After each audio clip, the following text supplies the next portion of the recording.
special workshop and special session.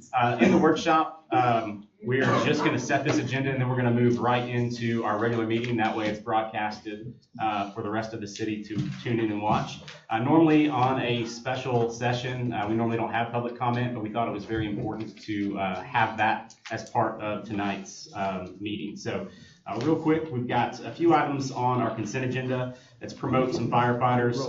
Roll call. City Clerk, if you would, please call the roll. Yes, sir. All right. President Short? Here. Councilor Anderson? Here. Councilor Bright? Here. Councilor Cook? Here. Councilor Taylor? Here.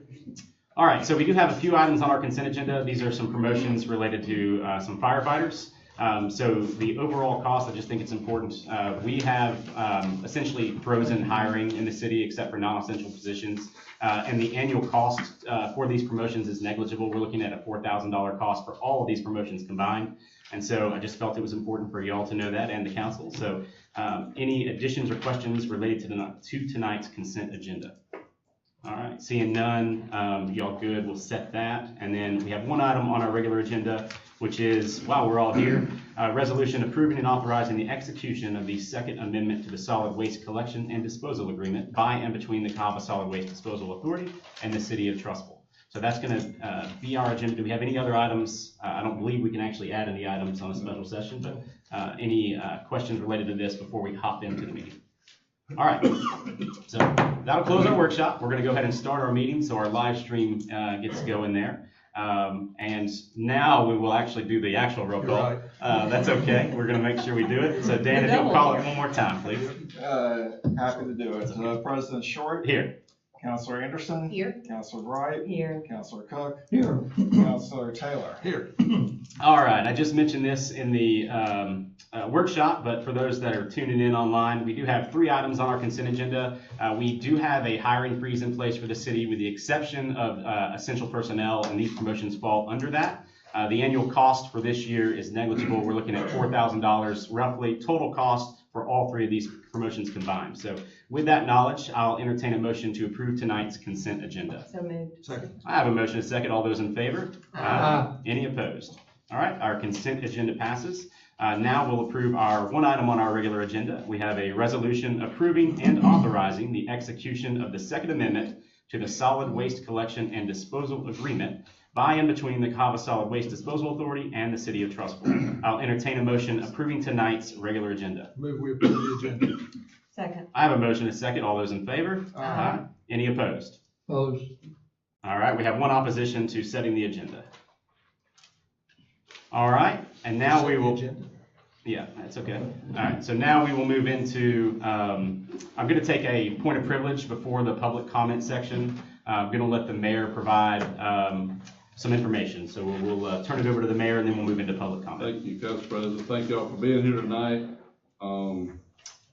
As Council President said, we've had several of these meetings. Normally we don't have comment, but this is an important issue for our city. We were scheduled for 8 o'clock this morning and felt like it was important to move it to tonight. So I'm just going to kind of give a little background on where we are and how we got here tonight. So basically last year, in about May of last year, looking at our budget, we saw that there was going to be a shortfall in our budget based on some numbers that we had.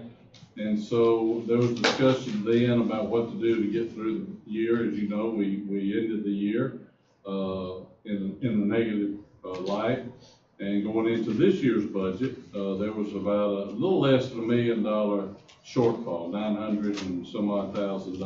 And to be quite honest with you, that's not something we were proud of, but there was no way around it. We had some things that were already happening that we were responsible for, that were coming in this year that we had to pay for, that were PO'd out the year before or even the year before that. But when we saw that, we started looking at different ways of producing some other revenues for the city. We have implemented some of those, one being our lodging tax, which doesn't affect most of you. We doubled our lodging tax from 6% to 12%. We looked around the state of Alabama. Lodging taxes are all across the board. Our hotel people, when we went from 3% to 6% several years ago, they were all on board.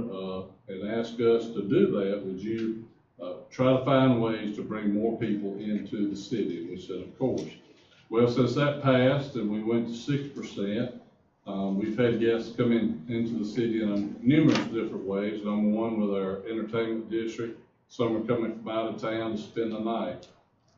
We just finished a turfing project at our sports complex that allows us now, and we're fixing to get into the tournament time, to bring teams in from around the state. We're hosting part of the Alabama State games in June, which will bring people here to stay in our hotels, eat in our restaurants. And so when we went to 12%, we made the same obligation. We were obligated to do the same thing, and so we're in that right now. We are bringing more people in, and we feel like that justified what we did on the lodging tax.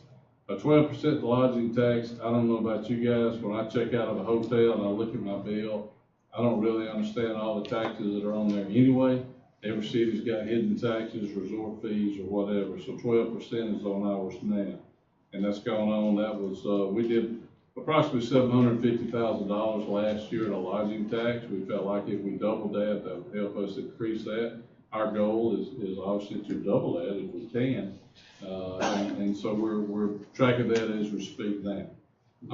And so going into the budget year, we knew we had a shortfall. We had discussions.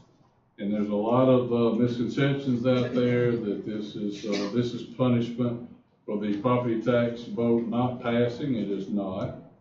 This is not a school funding issue. This is about a general fund issue. This is fees, if we decide to go this route, that will be put in the general fund in a separate account that will help us all over the city in departments and areas that we need it. That could be police, fire, parks, library, roads, schools, whatever it is. But this money that we're currently paying right at $220-something thousand a month for would be set aside to go into a fund for those reasons that I just mentioned. The existing contract that we have through the Cahaba Solid Waste Authority, it is the same contract that we're operating under now, with a few exceptions, just because they will do the billing on this. We looked at us handling the billing. I talked to Trussville Gas and Water. Some of our cities around, Pelham, Irondale, for example, those that have their own water system, they put the garbage bill in their water bill. And so, talking to Mike Strink, he could have and would have done it, but quite honestly, not everybody in Trussville is on Trussville Gas and Water. Birmingham Water is here as well. I wasn't going down that road. So we could have bought the software, spent more money to implement, talked to Amwaste. This is what they do. Justin County is with them. And so and other cities. And so when we started talking about this fee subscription service, it was important to find out exactly how much it was going to cost and who was going to implement the billing and collections of that. And so we've worked out through our city attorneys, we worked out an agreement with Amwaste, and we're happy with it. The fee that they have quoted us is $29.90. We're currently paying, I'm going to round this off, around $22 per resident. So if you break that down, we've got over 10,000. We've got almost 11,000, 10,500 and some odd residents that we're currently paying garbage service for. Somebody had put out that we had 9,400 residents in Trussville. That's not true. We printed out a list of all the addresses that are currently being serviced, and it was closer to 11,000 than it was to 10,000. That being said, in the contract, the existing contract now, there are stipulations in there that allows Amwaste to go up on their fee. And one of the things in there is based on the consumer price index every year. The other is the fuel surcharge. As you know, in particular diesel fuel, not gasoline, diesel fuel. So that cost has been up over the last few years, as a lot of things have. And so the price that they quoted us did not and will not be affected by any increase that the authority would take. Right now, we have the city manager of Mountain Brook, Best State, and Pelham, who are members of the authority, reviewing the numbers from Amway's, should we choose not to go this route, to see what that would be. Right now, the number that I got from Amway's today was they're asking for a 17% increase based on those two that I told you about. I put a pencil to it. It's a little over $3 to each resident in Trussville. So that could mean our price was going up to $25. Now, I will say that fuel surcharges fluctuate. I was in the business where you had to charge a fuel surcharge before. Some of you probably are, and that fluctuates. It is diesel fuel. It's not gasoline. So, but we have a committee with the authority that is reviewing the numbers from Amway's to make sure that number is correct. That increase will not affect our price today or for this contract. It's already figured in at $29.90. I want you to understand, like I said, this money is all inclusive in our general fund. Our general fund had a shortfall. We're trying to find a way to set money aside. We had an opportunity where we felt an obligation, quite honestly, to buy a piece of property on Service Road for $5 million. Yeah, we're gonna sell it for $3 million. I know that's been a big deal. Everybody, why would you buy it for 5 and sell it for 3? Well, first of all, for $5 million, that kept apartments out of there. You can get a lot more apartments on 75 acres than you can residential. So we reached out to one of the builders, one of the developers, actually reached out to 2 of them that have done a nice job in our city. One of them couldn't at the time, the other one was interested, so we negotiated down to $3 million. Well, 75 acres was going to cost us somewhere around $68,000 an acre, if I remember correctly. At $3 million, it gets the price down in the $40,000 range. And that didn't include running sewer to this project, which they asked us to do, which we said we would not. So we negotiated a price of $3 million. That $3 million is just the price of the property. The permitting for those homes to be built over there will be in excess of another $1 million per home. It's charged per home. And so by the time you put that on there, and then the property taxes that we'll recoup forever on those, then it's more than the $5 million that we spent. We're happy with that. That project is coming down now to the P&Z board. I think they've submitted their what's it called here? Their subdivision. Yeah, their subdivision. Yeah. Pre-plat subdivision. Initial plat. Yeah, initial platting for that. So that's where we had the $5 million. It's kind of like having cash in your home, in your bank account, and you decide to pay cash instead of financing. Had we financed that and kept that money in the bank, we probably would be having this discussion about Standard & Poor's, lowering our credit rating, by the way. That credit rating was raised over the last 8 years. It was in the first 4 years of my administration. We met with them. We didn't ask for the raise, but at the time they moved us from a AA rating to a AA+. Last year they downgraded us back to a AA. I know that sounds terrible. We're not proud of it. We're not happy to be in the news, but AA is still a good rating in the bond market. In fact, we just took out a bank loan for the loop road project that we have here, the new roads, the infrastructure that we so needed, and we got a rate of 3.9%. So our credit is still good, even though you have a AA rating. Our credit is still good, and we were quite surprised, really, to get under 4%. So we're excited about that. You know, it's been brought to our attention before that you know, the city's bought too much land. Well, a lot of that was bought before we got here, but what we have bought, whether it be Glendale Farms for the school project and or the industrial development and things that we want to do, or if it was Service Road to try to keep 500 apartments out of Trussville, we felt like that was a good investment. So if we get our $3 million off of Service Road, of the 5 that we had to spend, that was the offer on the table. And then we recoup that through fees and property taxes.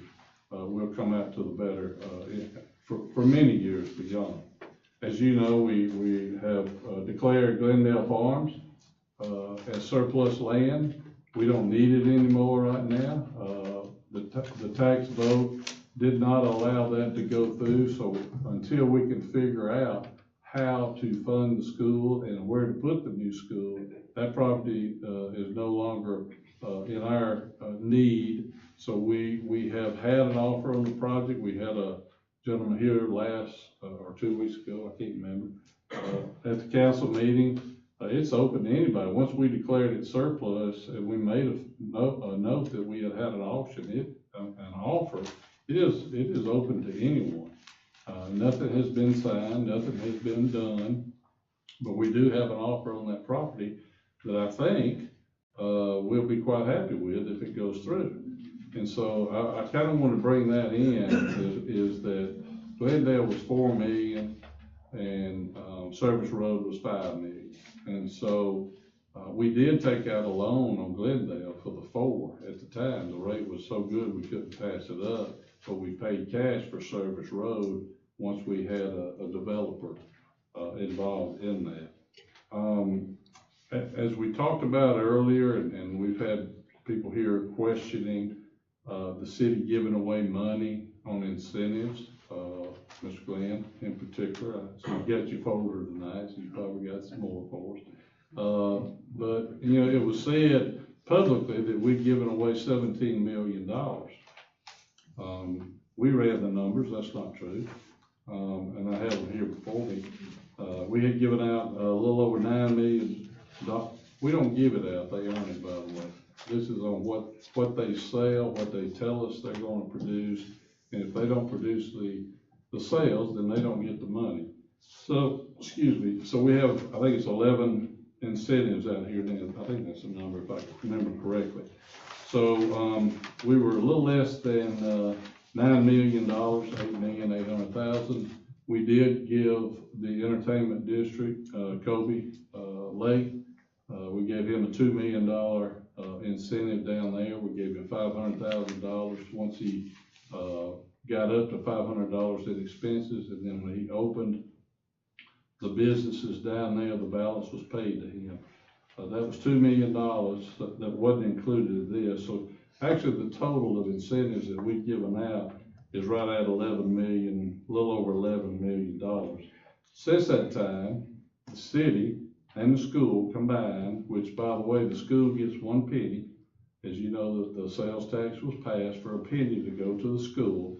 That money is never negotiated. That penny always goes to the school. And since that time, and all of our incentives, not counting the entertainment district, both the school and the city have recouped a little over $11,700,000 that we have split on businesses and money that we did not have in this city. We broke ground on the entertainment district January the 2nd, 2019. As you know, COVID hit 2020. There was a time there that things kind of hit the wall. But for our $2 million investment down there, we have recouped a little over, almost $12 million split between the schools and the city. You play that out over the next 10 years. A lot of these agreements, these incentives will end. A lot of them have 7-year, 10-year. The longest one we have, some of you that were here before, Courtesy Pontiac, GMC, great partners of the city of Trussville, was sitting in Jefferson County. City of Irondale, who had the right to annex them in, which they tried to do. At the time, they did not want to be in Irondale. They wanted to be in Trussville. Mayor Melton, I was on the council. Alan, I don't know if you were, I don't know who was. Right before me. Right before Alan got on the council. Mayor Melton negotiated with them a 25-year incentive plan with Courtesy. And that's the longest one we've ever had. We have since turned down incentives. we're asked to do incentives all the time because the cost of these businesses coming to Trussville, their cost has gone up. They want us to subsidize and/or the property owner. I'll give you an example. Sarah Kia dealership, they own that property for quite some time there. Mr. Sarah and several of their people came to the city. I was on the council, Mayor Melton was the mayor, asking us for an incentive for that. We denied them that because that's what it was set aside for the whole time. We knew they were coming. The Presbyterian Church on Highway 11 that sold right next to the cemetery. Steve Sarah's group owns that. When Steve came to talk to the city, he did not ask for an incentive on that property. There is no incentive given to that property. He did say, if I move one of my other dealerships out here, whether it be Toyota, Chevrolet, whatever it is, he said I may come back. Steve has passed away, unfortunately, but the Sarah family is still involved in it, and we have no incentives on that property down there right now. So I just want to make that clear. All that to be said is, you know, it's a hard thing. Our property tax vote was a big ask. We realize that. The confidence of the consumer spending was not very good.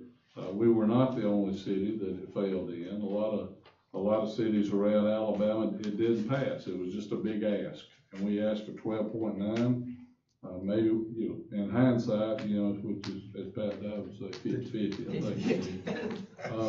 You know, had we asked for less, it might have been. But $129 per $100,000 of your house is a big ask. We understand that. This fee for garbage will be less than what most people would have paid with a property tax had it gone through. And so, and looking at the big picture and with our general fund, not depleted, but down, we're not going broke, we're operating, we're paying our bills every month. We're finding a way to rebuild that so that as the city moves forward, just like the Loop Road project, we extended Commerce Lane off of Camp Coleman Road for some of you that live in the Windsong area. There was no way out of Windsong if a train was there.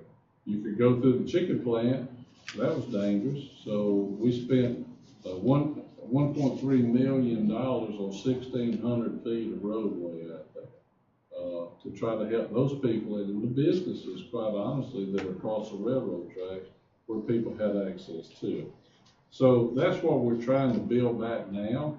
I will say when our school system was started, one of the brilliant things that the administration did, I was not part of it, none of us were part of that.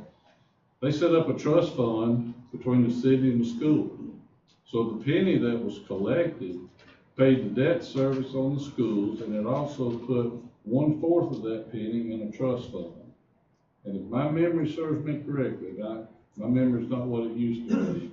When we were upgraded to a AA+, the trust fund was still in effect, and we had some $7 or $8 million in that trust fund. And so I think showing that as a reserve, because the city was holding that money, was part of the reason. I don't know if that was the entire reason. Jeff probably knows more than I do. But we were upgraded, and that money is no longer in a trust fund. The school was going to have a need for it to move out of this building into a new building. There's about $5 million, I think, at the time left in there. And so we transferred that money over to them, and lo and behold, the state of Alabama came in with a gift and paid for that building. And they still had to furnish it and things like that. So that's kind of where we are. It's not, you know, it's not something that we anticipated last year. In fact, our sales tax numbers, which is the majority of our income, over the last 5 years had averaged almost 6.5% increases. Over the last 10 years, 5.5%. So we knew what it was last year, and quite honestly, I thought, and I think it would be safe to say most you thought the same thing. Inflation was still there, and inflation was affecting a lot of sales. And so we felt like there's a chance that it would be up because it was costing more, quite honestly. Well, little did we know how much people were going to cut back. Online shopping is the real deal. I do it, we do it, probably everybody up here, most of you in the room do it. That affects us. We get a small portion of that compared to the 4 cents, 3 cents, 4 cents that we get for the city. That's not throwing stones at anybody, but it's being addressed with the legislature, and I'm pretty sure we ran the numbers on how much we lost in sales tax revenue based on what we get, and it's a little over $4.5 million that we have lost over a number of years. No, that's just 2024. 2024 Yeah. was a little over $4 million had it been bought in a store in Trussville. So how that works, for those that don't know, there's 8% that is collected.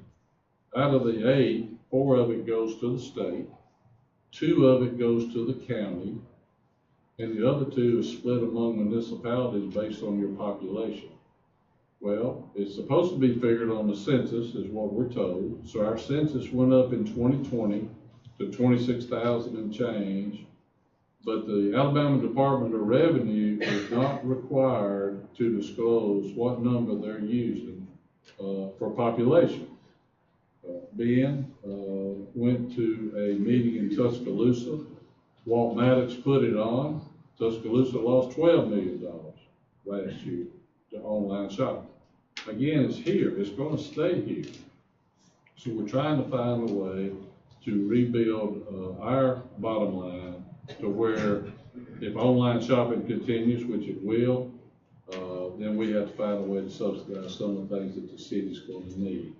And so I hope that council, unless y'all want to share anything. Yeah, Mayor, would you, just because I think it's important for the conversation, what we've done internally already from a cost, I mean, the hiring freeze, controlling overtime, can you cover that? Yeah. In fact, our department heads, there are not many of them here. I told many have to be here tonight. Our department heads have done a fantastic job of staying within their budget this year. We have put hiring freezes on. In most cases, we're not replacing someone that may retire or quit or be terminated, whatever. What you saw tonight, the 3 promotions that we had, those were in our budget back in October. We have held off on those, but it became a safety issue without the proper supervision at the new fire station. By the way, it's beautiful and was much needed to service a lot of our area. But we have put things in place to freeze some of the salaries, some of the expenditures. We did have some capital outlay that was spent early on. As I said before, there was POs that were already out there that we were obligated to pay for. This is equipment mainly, for whether it be public works or whoever it was. And so that played a factor also in the numbers being reduced on our bottom line. So we have put things in place. Our department heads and our employees are living within their means, to be quite honest with you. We're doing the best we can to manage that as well. And Mayor, I think Alan would probably agree with this too. The things that we've put in place and the expenses where we've cut back, we are still working toward, and I believe, and I believe you believe, that we'll have a balanced budget by the end of this fiscal year. No doubt about that. One other thing, Mayor, you talked about inflation, and that's something that sometimes maybe we don't realize, that the cost of doing business of a city has gone up tremendously, just like it has in your household and my household for sure. The cost of insurances, the cost of utilities, those all have gone up tremendously too. So that took a bite into the funding that we have and into our budget, that because of inflation, those costs are double digit and a little bit more than what maybe would have been anticipated. So I wanted to just put that point in here. Very well said, Mayor. And along those lines, we're actually meeting with the insurance company tomorrow. We made a switch to Travelers a couple of years ago, which was beneficial to the city, but they had a big increase last year on the city. We didn't get that till late in the game. And so we have 2 other companies that are going to bid on our insurance, our liability, property, and all that. Meeting with one of them tomorrow. So we're trying to find ways to keep that cost down, for the city. And I think it's important, and Alan and Mayor or anybody, correct me, so where our money is spent, 80% of that is salaries. Close to 80%. 6.8% is trash, and the remaining is operations and debt service. Pretty close. That's where our money goes. Pretty close. Yep. We have some 300 and Manny's not here. 50. 350, Yes, is that the number? Yes. Some 350 employees now in the city. And so it takes a lot of folks to run this city. Our budget this year is less than it was last year, obviously, based on the numbers that we saw. So we've done everything we can. Our sales tax for the year, quite honestly, is not better than it was last year. And so we're kind of For even. the first time. Huh? For the first For time. the first time. And I've been in the city for 17 years now, and I can tell you as a council member for 8 years and a mayor for 8 years, I've never seen our sales tax go down like it did last year. And there's a lot of factors. We can blame it on whoever you want to, but the truth of the matter is it went down. And we did not expect it to go down, but we saw a trend coming down in the market, in the spending. And so I hope that, unless you got something else. That's good for me. No, I don't. Brian Barksdale's here. He's done a ton of work for the cities, for municipalities over the years. He was managing partner at Car Rigs and Ingram for years, and he's been here helping us through some of this. But I think the percentages that the mayor put out is pretty standard for cities, right? For the 70–80% personnel and personnel is always the vast majority of the cost that cities pay. School boards too, for that matter. See a lot of costs in personnel, and then you got a lot of other costs that I would say are technically they're variable, but they're really fixed. That's the insurance and the utilities things that you've got to pay. When you get through with all that, there's not a lot of slack left to even try to deal with in the school system or in the city. That's why probation in the school system is like such a big deal, because you can't cut salaries in the school system. So same thing here. You can't. On that note, I know, Facebook is full of everything. The city, the schools, and Trussville Gas and Water all operate on their own budgets. We don't operate the schools. We don't finance. We finance them, but we don't agree to spend the money. Trussville Gas and Water, we appoint their board members. They're a separate entity. So you have the schools, Trussville Gas and Water, and the city. 3 different entities with budgets and monies that they have to spend best they can. Council President. Yes. Mayor, thank you for that explanation. Sure. If we have questions or we want to discuss the details of the contract we're looking at, is that appropriate here or when we get to discussion on the vote? Okay. Yeah, we can. Motion second, and then have the discussion. Okay, great. Yeah. Thank you. Yeah, and let's just go back to just one other thing about the trust fund you mentioned, Mayor. And I was on the call with the Wall Street with the regulators, the rating agencies when we got the AA plus. Jeff, I can't remember. You were on that call. And they mentioned several times they counted that trust fund as a reserve, and I remember we were a little bit surprised by that they. And when I know they mentioned that several times about that trust fund being part of our reserves. And so I was on the call, but I didn't know they did that. Yeah, they did. And so we were a little bit surprised when we went to AA plus just because, and I think the reason we did, I can't say this 100%, but I just remember them asking about that several times. Is I do think that was a huge factor in that upgrade to AA plus because we had reserves, and plus we had this extra reserve. And I remember I think it was a girl that was on the call said several times. So that's an additional amount of money y'all have that can be used for the schools, but it's on y'all's reserves. So yeah, and the agreement, for those that don't know, the agreement was that money had to be agreed upon by both entities, the schools and the city. If we allocated money to them, the board had to approve it, the city council had to approve it. So it wasn't just an open checkbook that they had. to that money. And we've moved past that. The trust is no longer in existence. Yeah, and the reason we had it, and I remember Mayor Melton talking about it, is he wanted to make sure we were just starting a school system. Matter of fact, we started the trust fund, I want to say a year, maybe 2 years before the school was actually formed. Mm-hmm. So I think we started the 1 cent sales tax for the schools and started the trust fund. And I remember him saying, I wasn't on the council then, just a citizen, but I remember him saying that he wanted to make sure that we could, before we started a school system and broke away from Jefferson County, that we had solid financing and we had solid reserves to get through that first 7, 8, 9 years of being a school system, of all the things that can come up. And it was a bold move, but it was I think the right move to make sure that our school was properly funded, breaking away from Jefferson County and starting our own. And so I think it was a great thing that we did, and I'm thankful we did that. I think if I remember, Alan, when I talked to Mayor Melton about that his goal was 20 million before we started, and he got up to 15, and said, "It's okay, let's do it now." Yeah. So yeah, you're right. You're right on.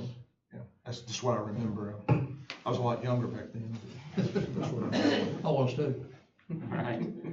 Any other discussion from the council before we open up to the public? No, I just would like to recap, the comments that were made here, and Buddy, you did Mayor Melton, you did a great job on recapping that. I don't think Buddy, anyway. Mayor Melton, you did a great job on recapping that. I'm sorry, Mayor Chuck. I'm sorry. I've been called a lot of things. Terry, there's no need for name calling. Mayor Chuck, you did a fantastic job recapping, I appreciate the comments, and it's kind of, I had kind of put some notes together, and if you want to call them talking points, but you covered them. Thank you for doing that. I appreciate it. Great job. All right, we'll go to the public. We'll go, Brian Jackson, you're up first.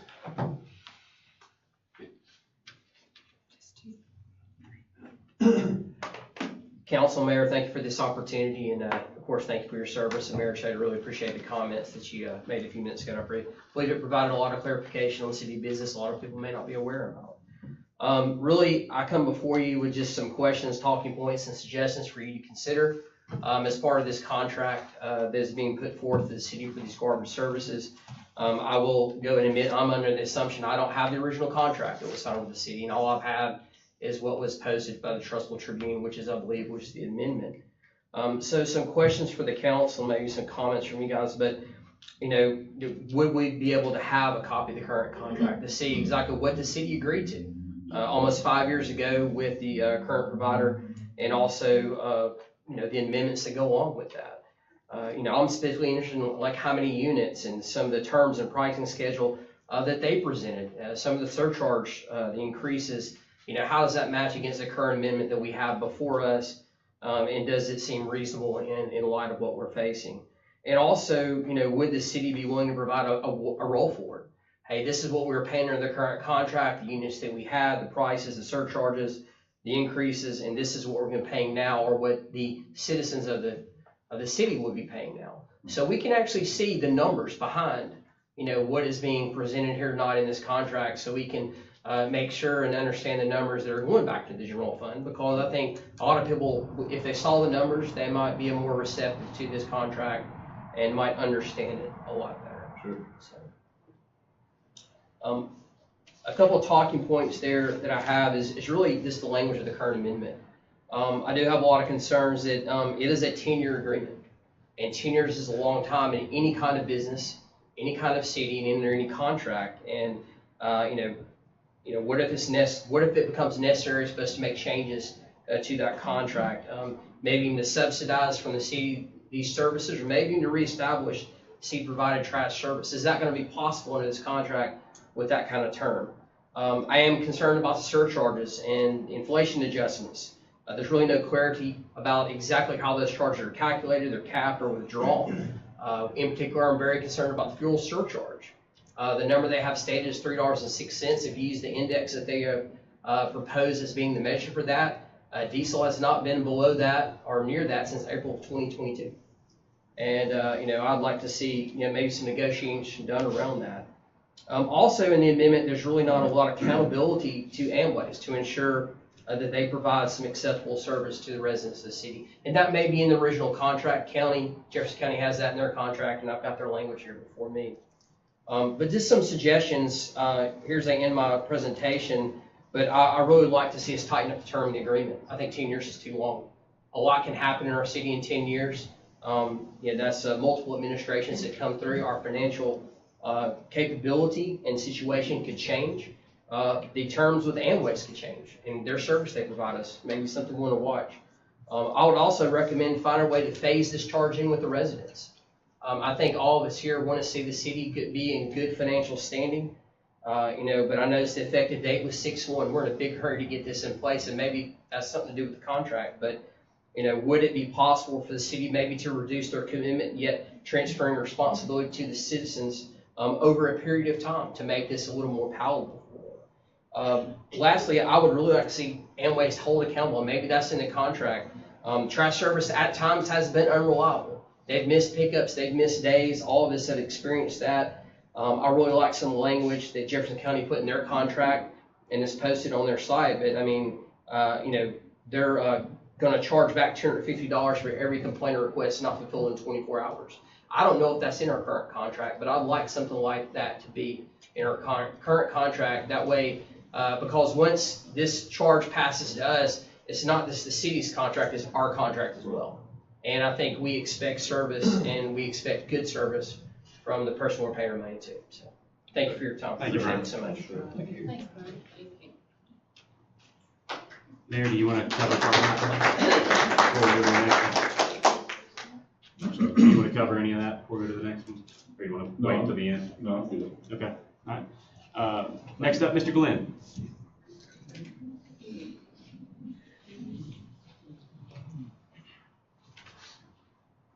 I want to thank the mayor for saying that I called it an illegal or giveaway on our tax money, which I still feel like it's a giveaway.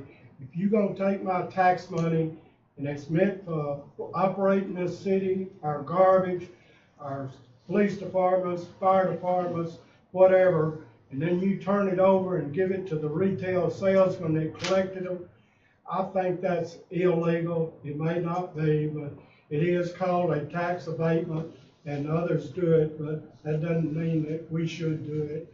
But this, when you have as much of that going on, and we're as short on money as we are, we've had agreements with 10 different business people, and some of these, I'm gonna read them to you, who's getting this money.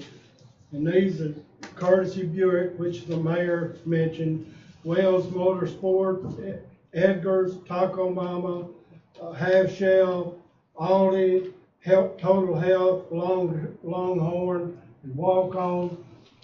These places get at least $500,000 of the tax money that we pay them, and they can keep that tax money.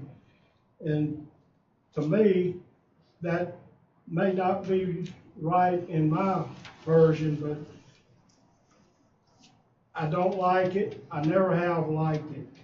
And I said I was going to give a comparison tonight with also Edgar's. Edgar's is one of these. Now, I don't have a thing against Edgar's. I bought a piece of cake from them yesterday. But when that property down there was sticks and stuff, the city paid $625,000 for that old property, sticks and stuff. Then they spent $100,000 tearing it down, leveling it out, putting new dirt in, and fixing it up. So that was $725,000 the city paid for that property. Here comes Edgar's. The mayor offers it to him for $500,000. That's $225,000 less than the city paid for it, which this is not unusual for this city. I can name at least 7 cases right now where it's been up to $2 billion that the city paid for something more than they turn around and sell it to. Now that is just not right, and I disagree with that. All right, after he agreed to buy that, the council decided, well, we need to give him $250,000 to get that business going. So they gave Edgar $250,000. In the discussion, they had talked about parking, and the city agreed to provide some parking. So they thought that Billy Braden had a old warehouse behind Edgar's. He sold it to him for $176,000. Love Lady had a lot that they sold for $151,000. They spent $30,000 clearing it off, and then they spent $136,000 putting parking spaces on that lot.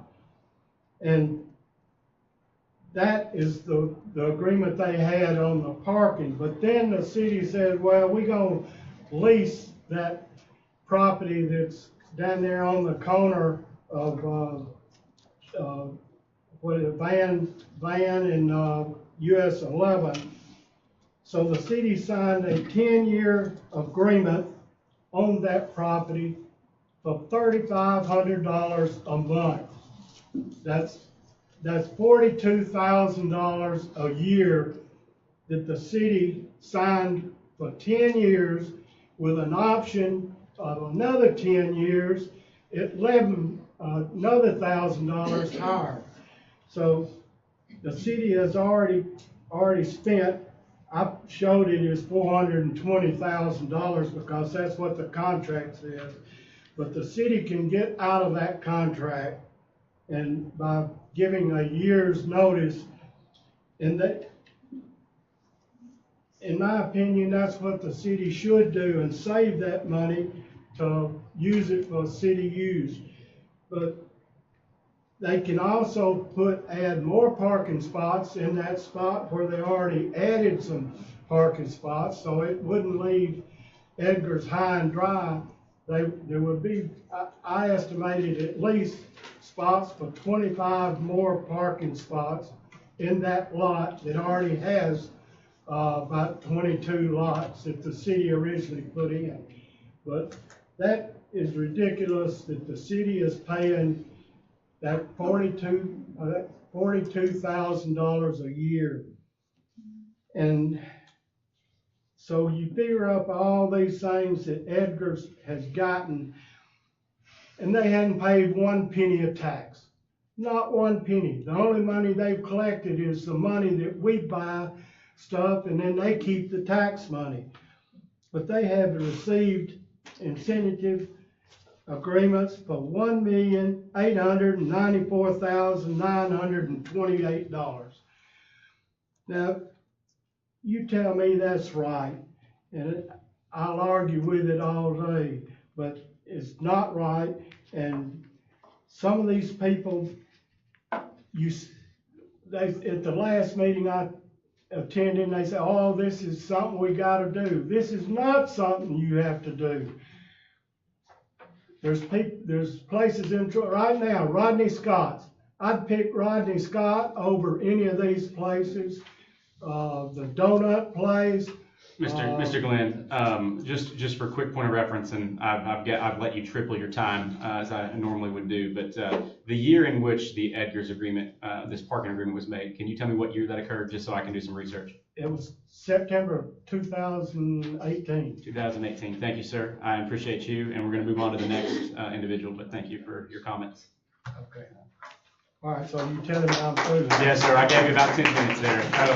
Normally I stop I at only 3. have one other thing to say. Okay. Go When I ahead. was running for for election on this board, I would damn guarantee you I would do everything I could to get a state audit on this city, the downtown redevelopment, and anything that this city's had anything to do with for the last 5 years. Thank you, Mr. Glenn. Mr. Bush. Yes, ma'am. Just one note here, I think Mr. Glenn's a little off when he said Edgar's has not paid the sales tax.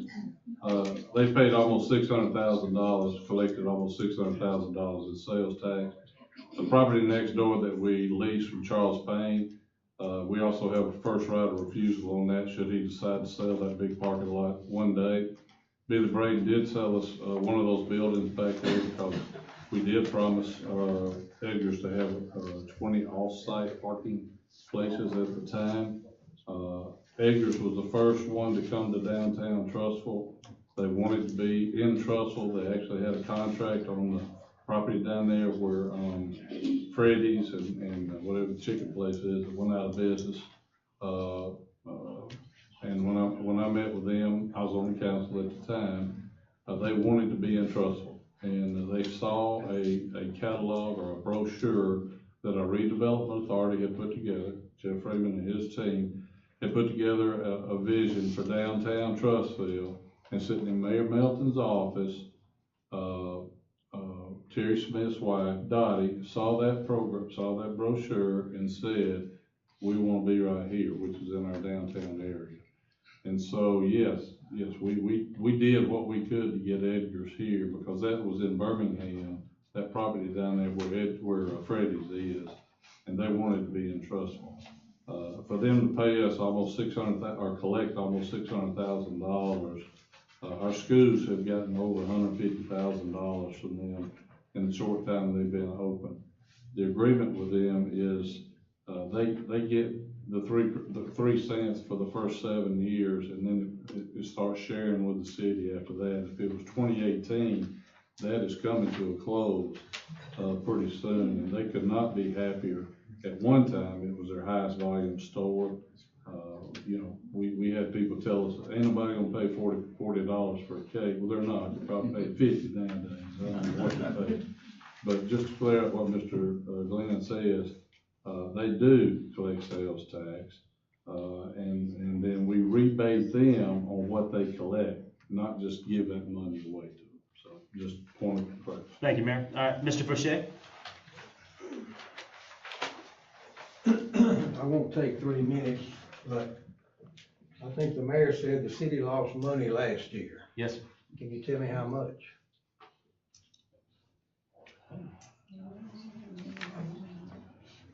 You don't know? I don't want to misquote the number, but I think if I lost money, I'd know how much it was. Well, we were under budget, a little over $1 million. So we lost, all right. When you sold the land on Service Road, when you purchased it for $5 million, where did that money come from? General fund. General fund. Was that in 24? 23, 24 calendar year. So my point is, by buying the land, it contributed to the loss. Is that correct? yes, sir. That's correct. Now, I think you said last time that the $3 million we're gonna recover, we don't get all that at one time. Correct. I think you said you get 500,000. At closing. So when do you get the other 2.5 million? Well, just like we did at Stockton, as they build out sectors of that development, then they pay us a fee. So that could be over We figure several years. About 3 years, possibly. So I think it's misleading when you say we bought it for 5, sold it for 3. You don't have the 3, and you won't have the 3 for several years. Now, my last question is, I asked last time, what are our current reserves? 2.4 million. And you expect do you think you'll have to use any of those reserves this year? You said you're gonna meet budget, right? That's where That we're means at. you won't have a loss. Correct. All right, last question. What does it cost to service the debt on the borrowed money for the city? Brian, do you have that number? I'm sorry, Debt service, what we pay, debt service. about $490,000 a month right now is what that service is on everybody. All city debt, That's $6 million a year debt service. all city debt. And that's on city and school debt. And go ahead. All right, that's all the names that have signed up, but anybody else, if you would, We'll start here. I don't know who raised their hand first, but we'll go. You go ahead. All right, go ahead, Ralph. I'm not asking for money. State your name and address. And Ralph number, Mitchell, please. 510 Rockridge, Trussville, and this is the second meeting in a row I've been here not asking for money. We'll make note of that. Yeah, take note of that. Mayor, I wanted to touch on something you mentioned earlier because I think there's a little misinformation about it out there, and you stated very frankly, but I don't think people caught it. Talking about the Glendale property. A lot of people seem to be under the misconception that if we sell the Glendale property, that's $4 million to go to reserves, $4 million to go to the general fund. And as you stated earlier, that money's tied to a debt, and when the property's sold, it's simply going to pay off the loan. We hope so. We hope so. We hope it'll pay off the loan. We hope it goes through. Yes, sir. But I'm trying. Which reduces our debt. Which reduces that $500,000 we were talking about. Right. But other than reducing the debt service, there's not going to be a windfall of money to go to the general fund of reserves from the sale of Glendale. Well, there could be. Depending on what the final offer is. Yes, if it's above what we paid for it. Correct. But if we get what we paid for it, which some people think that's what we're going to do, there's not going to be a windfall to the general fund or to the reserves. If we were to get what we paid for it, and we've been paying for it for 2 years, there would be some that we take to the general fund. Yeah. Not $4 million. Yes, you mentioned it, but I'm not sure everybody kind of grasps that because a lot of people think that's going to be a windfall when we sell Glendale. Reduces our debt. Thank you. Thank you. Yes, sir. Michigan Hat. Yeah. My name's Sam Winbush. I live at 416 Pineview Road. Now, last time I've been here is when we was talking about the Glendale Farm development, when Carrington had a problem with the houses being built up there, and the developer had offered y'all a school, a bridge. And I just found out today in the paper that Jeff State was talking about putting up a school over there also. Y'all turned it down. And now y'all turned around and y'all bought it. So my first question is, why did y'all buy the land? Okay, I'll be glad to address that with you. I had talked, and I said this previously, I had been talking to the property owners, Mary and Rick Foster. I went out on the property. We have started talking to them about buying part of that property if they ever chose to sell it for a potential school. The developer came in with a plan that had some 400, close to 400 homes on it, and they were going to donate about 25 acres of that for a school. Rightly so, P&Z did not give it a positive recommendation, and rightly so, the council voted it down. So after that went away, then my talks with the property owner were, we're still interested in the property.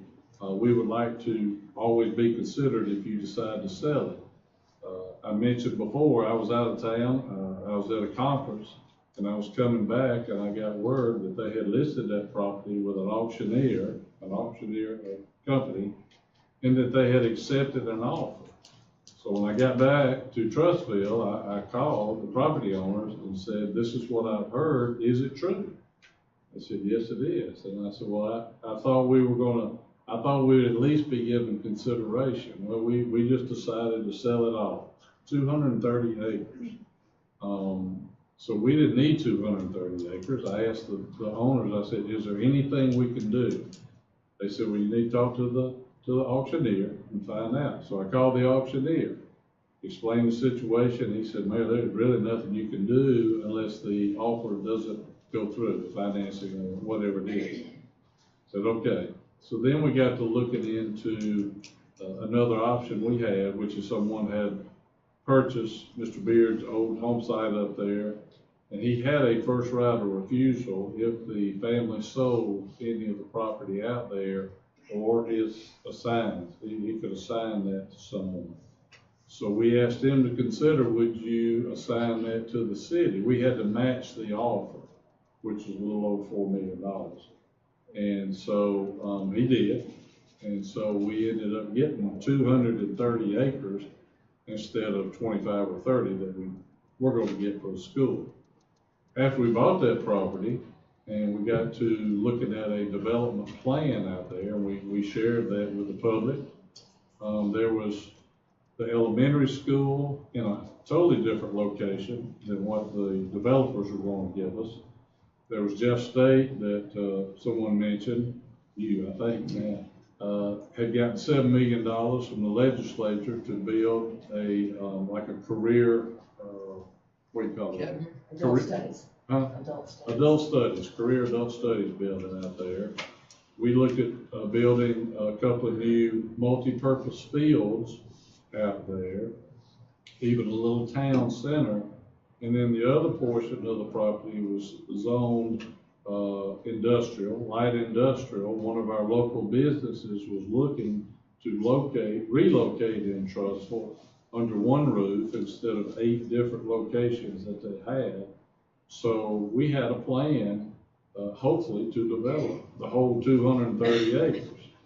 Well, we also hired Saint and Associates to come in and help us secure some grant money for the infrastructure for the development of the industrial side of it. So we went through 2 grant applications with the state of Alabama for seeds money, which is money they give you for infrastructure in that. We were turned down for both. The estimated cost just on the infrastructure alone was over $20 million. We were not in a position to spend that kind of money. So we put that on hold. And so in determining what are we going to do now, we might need 60 acres by the time you put in the road work and all that. Then we decided, okay, the vote failed. We don't need to hold on to the debt anymore.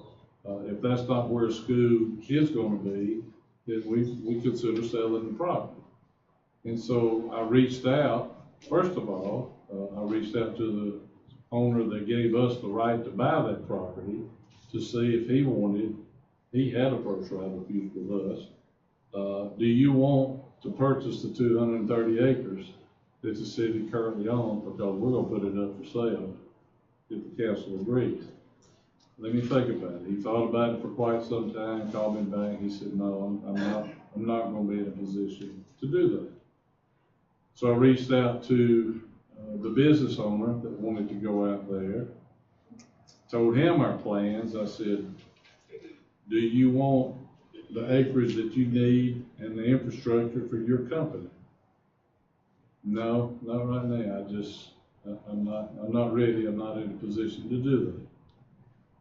Reached out to President Brown at Jeff State. President Brown, we're thinking about selling this property. You got $7 million from the legislature. Is this going to cause you to lose that money or not have the ability to build in Trussville? No, sir.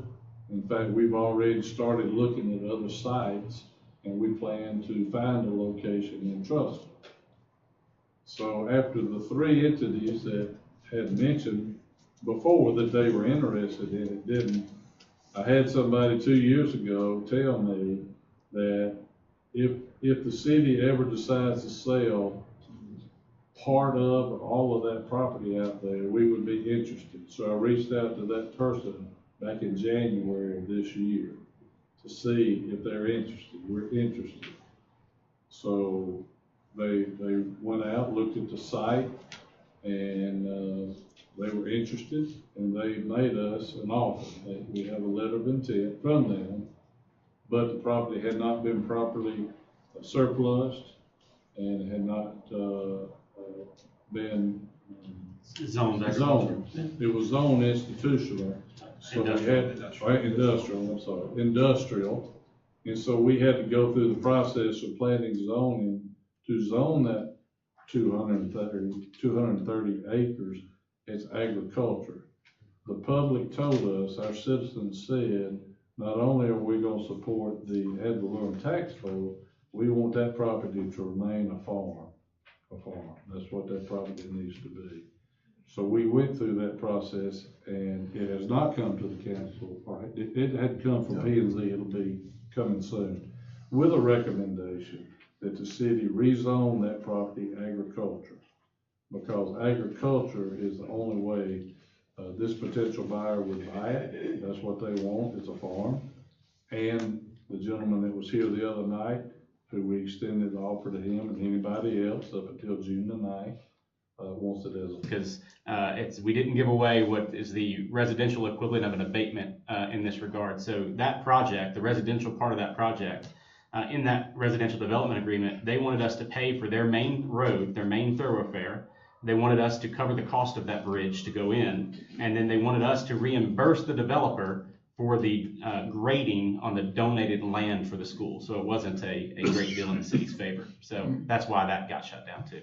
Cause I remember there was a big argument, and the whole process lasted a couple of months, back and forth with Karen. A year. Right, Yeah. and, but what was showed was, we needed the school, they was gonna give us the school. They were gonna give us land for The the land for the school, land for the right. school. But but behind the scenes now, we spent $4 million. Then we got a piece of land up there for $4 million. Are we gonna recoup the $4 million? Oh, yes. We hope so. We hope so. We hope so. We're entertaining offers right now. Yeah. Now, I'm pretty sure we will. question number 2. What was the problem with the 500 apartments up there on Service Road? First of all, they weren't in the city of Trussville. That was in Jefferson County. The Service Road project? Yes. So that property had never been brought into the city. They would have built those in the county. It was owned apartments in the county. Any kids or families that moved in there, they couldn't go to our schools. They'd go to Clay Chalville. Ronnie Dixon, who's on the County Board of Education, also the city manager of Clay, was opposed to it. They're overcrowded at Clay. And we didn't feel like 500 apartments in that area next to neighborhoods and civic centers and just on Service Road, quite honestly, was a good fit. So the gentleman had an offer, had a contract, and did not extend it beyond the people want more due diligence or whatever time it was. And so he wouldn't extend it because he knew that the city was interested in that property. So we had to match that offer of $5 million. And on top of the additional strain on our public safety folks. Oh, yeah. While in unincorporated county, those mutual aid requests, the response time for the Jefferson County Sheriff's Office is non-existent. So if anything happens, we're going to be the ones sending additional officers there with no financial benefit in relation to it, which would have cost us more in hiring those additional public safety personnel than what our initial upfront loss of the $1.72 million is in front. So they've probably been a lot easier to swallow if y'all would have told us that, Well, I don't know who was reported in the paper about why y'all turned it down. We bought it a year and a half ago or sometime, and we made it very public at that time why we bought it. And the people in the Echo Hills subdivision and those around were elated that they're not going to be next to 500. And that was on both sides of that road, by the way. The max unit count by county code would have been 750 total apartments. They could have built even more. Yeah, and they're 2 phases. But thank you, And sir. traffic alone. Mr. Epstein's trying to get up, so we'll go. No, I'm leaving. Oh, you're leaving? All right. Jim, come on up. Just state your name and address for the clerk, please, sir. I'm Jim Miller. I live at 5117 Brighton Circle. Listen. Did you get that down? Yes, sir. We've talked before. I just got a couple questions. So the projected budget last year had a sales tax, it was showing a sales tax decline of 3%. Where are we at right now? Year to date. Where is it? It's on one of these sheets here. 4% behind budget. And then the other questions I had, just to give you a clarification on that number for the debt service. You guys projected, I think, $10 million, I think is what it says, for debt service in the budget that was provided to me. So my other question, as far as this amended contract that we have, are there a period of performances locked into this contract? It's in the original contract with the authority, which carries over into ours, and I thought Brian had asked for that, so we'll probably go ahead and supply it. Okay, great. And is there a termination clause in there?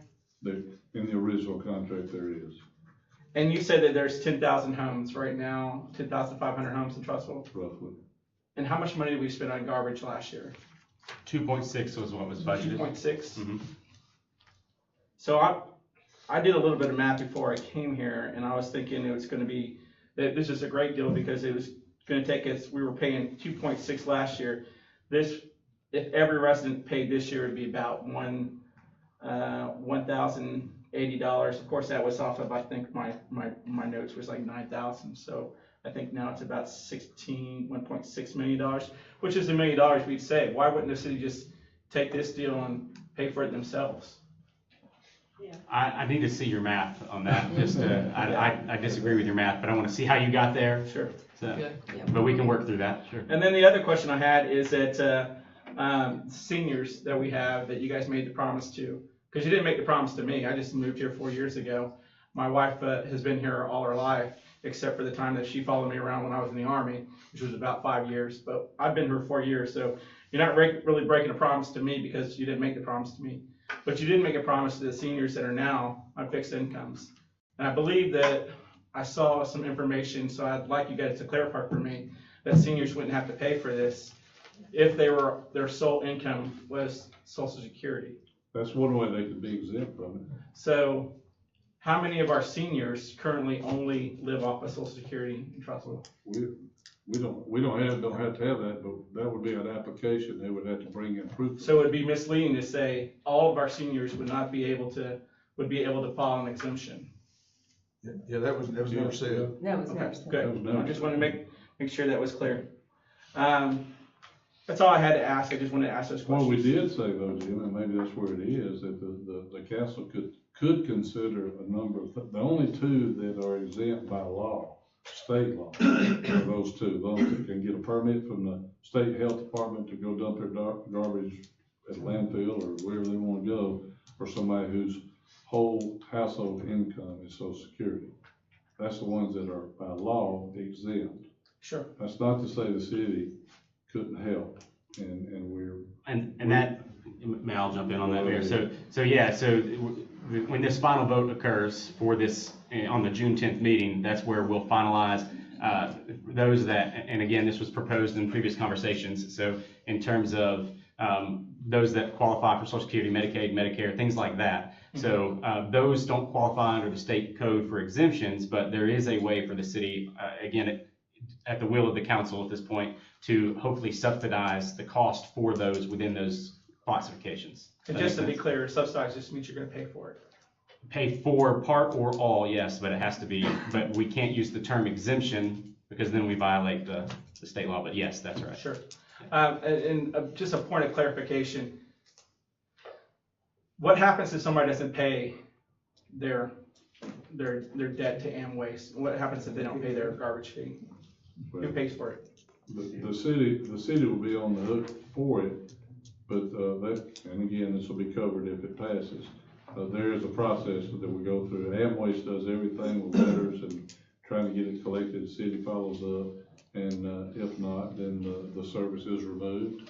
And if they won't back in, we hadn't got that far, but then they'd have to obviously pay for that and to reestablish their service. So when you pass the actual ordinance for this, it's not going to say that citizens it's mandatory for all citizens or all residents of Trussville. Our ordinance already says pay that. Our ordinance already says that. To pay for the trash service. I mean, not this ordinance, I'm talking about the city ordinance. Is that right? So going back to what you're saying, it's not like if Jim Miller says, out of point of principle, I'm just not going to pay this. My garbage is not going to stop coming to my house, right? It will. Your can would disappear. Your cans would disappear. You guys going to come get them at night? I'm not. I'm just checking. I want to make sure you're going to look at it. Same thing if you quit paying the gas bill, after a while, your gas gonna get cut off. And Sure, if you quit but paying you the guys power can put bill, a lien on my probably- house though, right? If I'm not paying money to the city, can you put a lien on my house? We don't have to. So this would be another case where you could put a lien on my house, right? Ideally, I wouldn't want to pay Massey Stocer to do that because we pay them more than what the trash bill Sure. would cost. But you could, right? Theoretically. Theoretically, okay. And then I lost my other point of clarification. The city's gonna pay for anybody that doesn't pay for this. So the city's already paying right now, but they're gonna pay for anybody that doesn't pay for that. It's an application Well, process, but yes. Okay. All right, I think that's all I can think of right now. Thank you, Jim. Thank you so much for your time. Yep.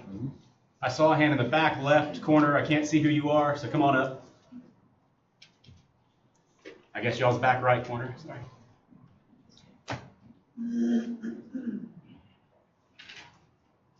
I'm Mandy Eads at 3114 Bravo Park Drive. I just had a question.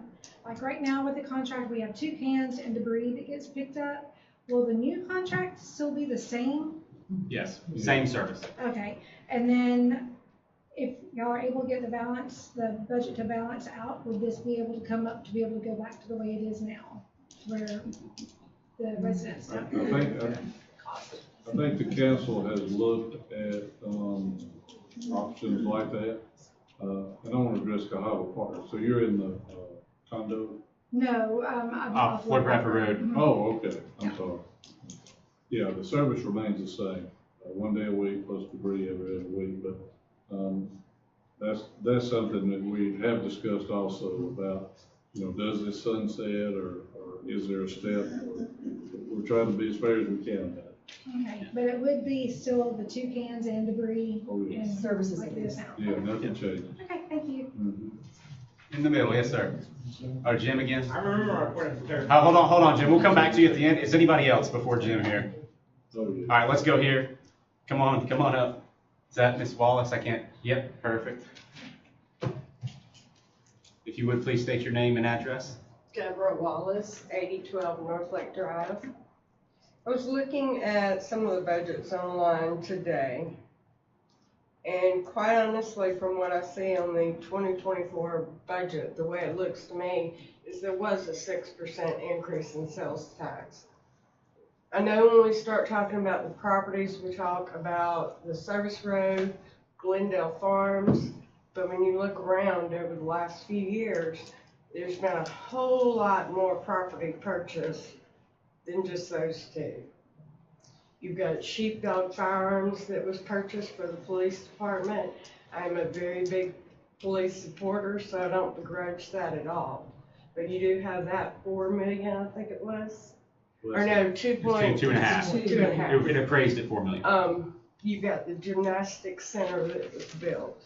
You've got a lot of different things that have been built. And now y'all are looking at me saying, I need money for your trash service. My husband's retired. We can't look at anybody and say, well, the city of Trussville needs more money. We need more money. It doesn't work that way. We gotta buckle up. And I think at some point, y'all gotta buckle up without coming down on us. I know we talked about it today, in 2020 and 21, when we were all forced to shop online, we didn't have these budget problems. Apparently, because COVID money, because of government money. But y'all saw the same thing we saw and had to be prepared for, and that was for that windfall to stop. Yes. Well, our budget has always been a very conservative budget, even when I was on the council. We always tried to look at a very conservative number, and looking at the numbers over the last 5 and 10 years, the numbers I read out previously to you, we try to stay within that. We don't, other than what I said about the inflation rate, we thought inflation would keep it up that high, obviously it didn't. So is there any of these budgets that show where this money was for these properties, or did we just pull that out of our reserves? Well, we financed Sheepdog for our police department, because we were out of space basically, but it was a great deal. As Councilor Short said, I think it appraised for $4 billion. We bought it from the bank for 2.5, and we financed that. With a 10-year note, very good investment for the city, for our police department. The other properties, I forgot what the other was. The gymnastics center. Just FYI, they were in the old what we call Blue Gym at the junior high school. If you're not familiar with it, that program had outgrown that space. Between cheer and gymnastics, we have 700. Oh, it's more than that. It was- More than 700, over 800 kids in that program year round. Our biggest program in the city. The fees that we're taking in does not cover the entire cost. We're not in the business to make a profit. We're in the business to provide, but it does help offset a lot of the costs for the But gymnastics. there's still 400,000 in the budget for the gymnastics, correct? For the 2025 budget? Possibly. Yep. Yeah. But we're also taking in a lot more money than that.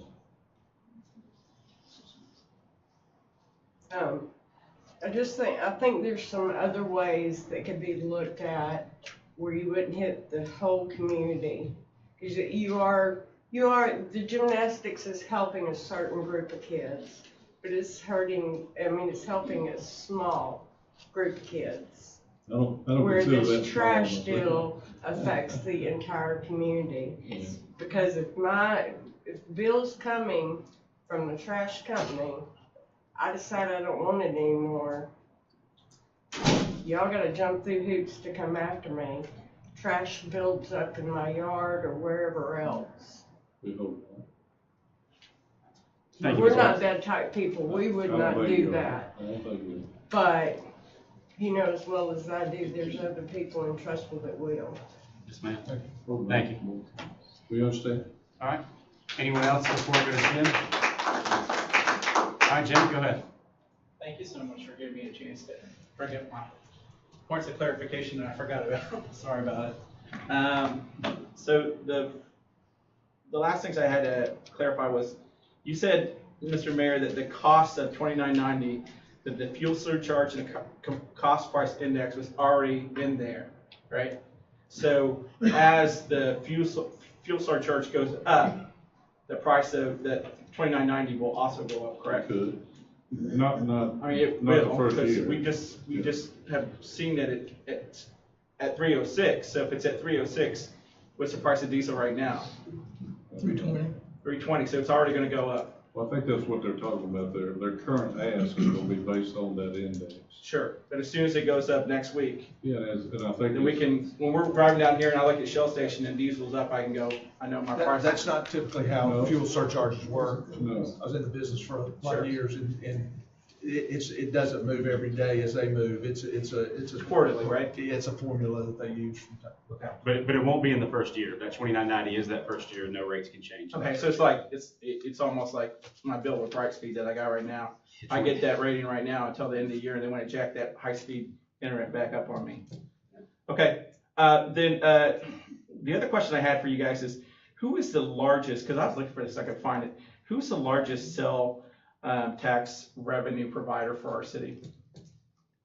Is it Walmart? A lot of that's confidential We gotta be careful. I don't know if we can tell that. But I would say, I'd say Walmart and some of those. Target, Top Home five, Depot, yeah. those big box stores for sure. That's a guess, because that information is not shared with us from the clerk. We're not allowed to share numbers. We can just tell you that's one of our Yeah, largest. that gives By other law, we're not- competitors. We can't tell the public who is bringing the most tax revenue to us? I can tell you who's. I mean, you don't have to tell me how much you're bringing I can in. tell you who our top our top producers are. Sure. But I can't tell you the amounts. That's fantastic. Can Dan send me that Be information? glad to. That'd be awesome. Thank you so much. Just my final questions. How many homes are currently in Longmeadow? Does anybody know? It is, I knew 430 something. They're not all built out yet. Yeah. So 400, I think, is the number they're at now. I think the total cap's 436, but give me one or two on that, but that's close. Councilman Short, you're just like me. I'm a nerd for numbers. Yeah, data, man, data. Yeah. Okay, so, and you just answered that question. They're not completely built out. I think No. they're in the last 40 right Last now, phase, yeah, right? yeah. All right, so 400 homes. How many are going to go into Legacy? How many are going to? 180. Not Legacy. It's Yeah, as I Tapestry sorry, Village and Tapestry Oh, Village. Tapestry. The number, we lose the number we lose more units every day, which is a good thing. We're in the 180s right now. 180s, okay. And how much has it? How long has it taken to build out Longmeadow so far? Oh, man. 20 years Uh, at least.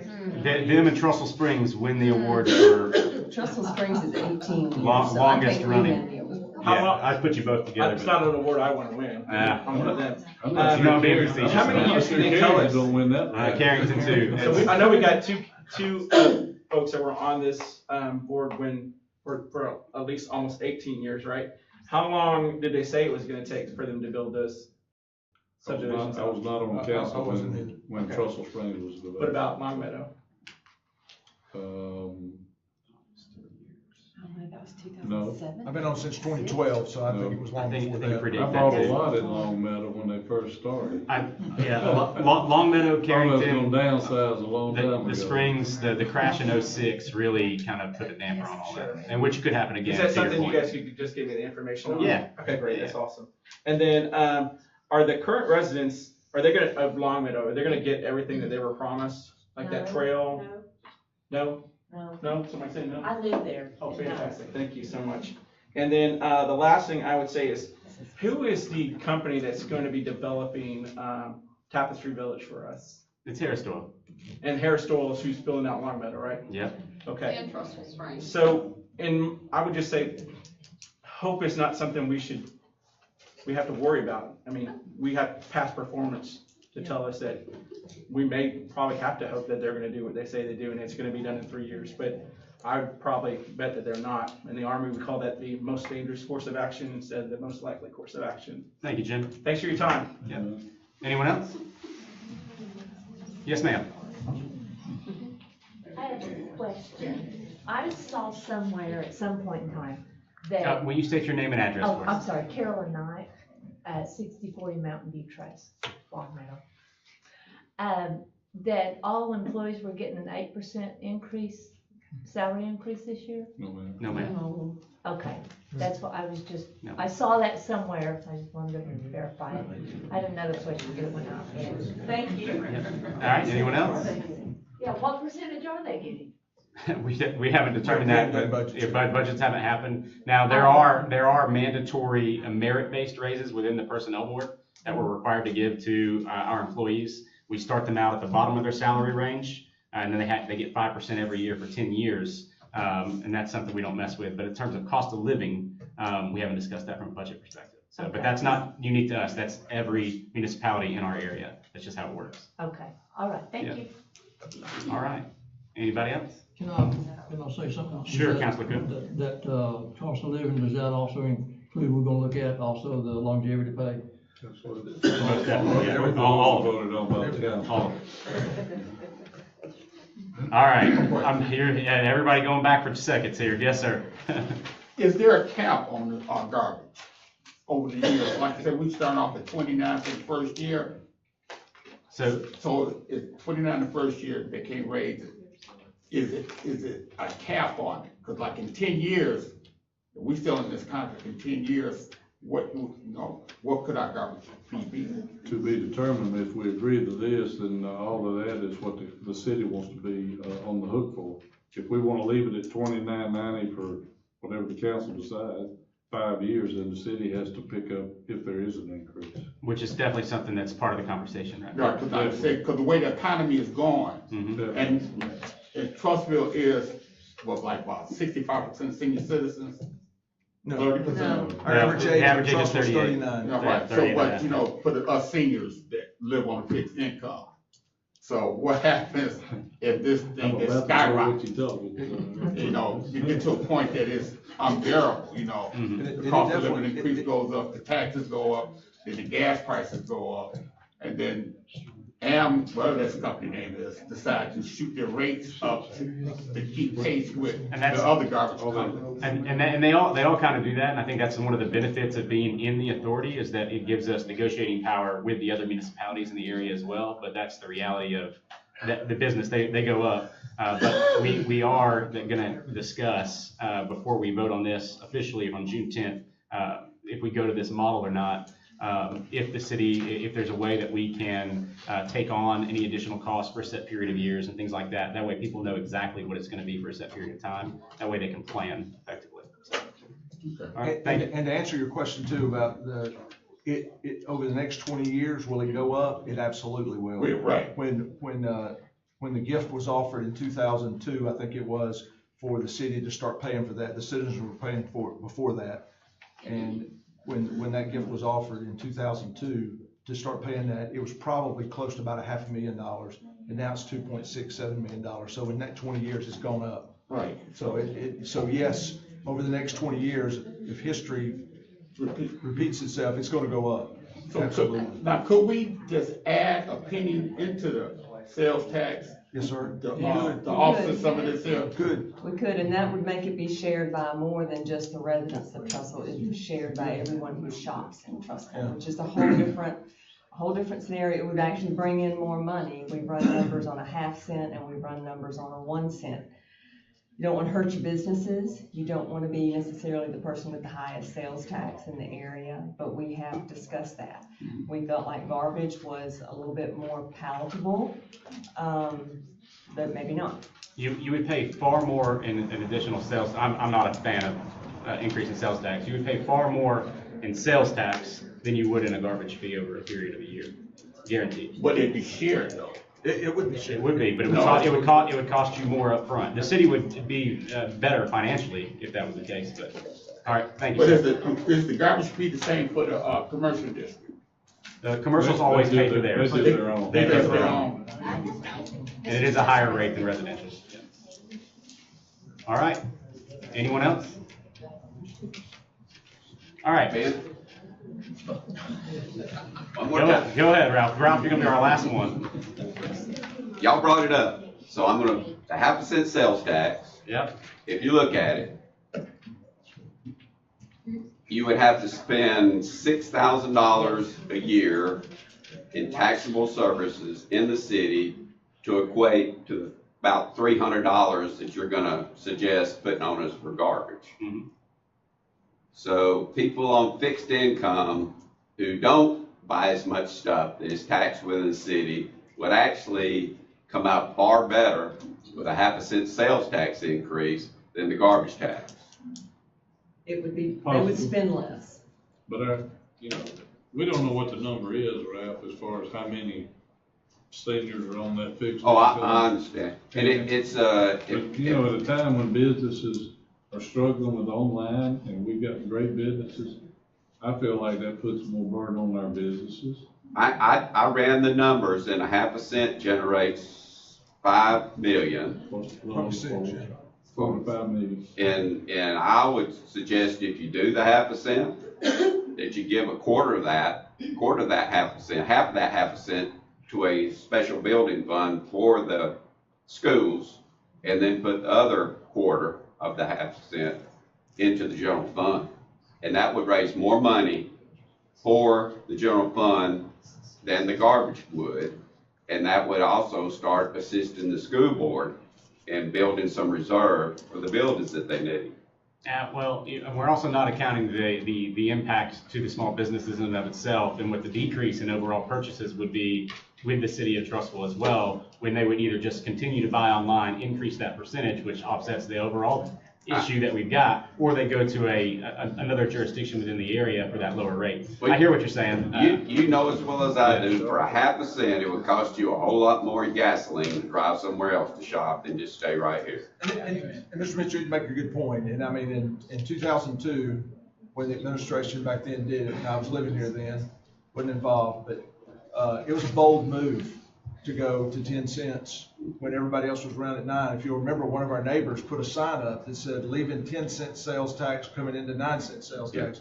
It was a bold move, but it's what we need to do for our schools. Yeah, it is. So it's a bold move to do that. It's worth looking at. And I don't disagree, and I think we are open to all options, and we'll talk about all options. Thank you. Thank you, Ralph. All right. Moving into our regular agenda, I will entertain a motion to approve the resolution authorizing the execution of the Second Amendment to the Solid Waste Collection and Disposal Agreement by and between the Kahwa Solid Waste Disposal Authority and the City of Trussville. I need a motion for that. I so moved. I have a motion. Do I have a second? Second. I have a motion and a second. Any comments, discussion? Yeah, just a couple of things. One, that just to be clear, this is to amend the contract.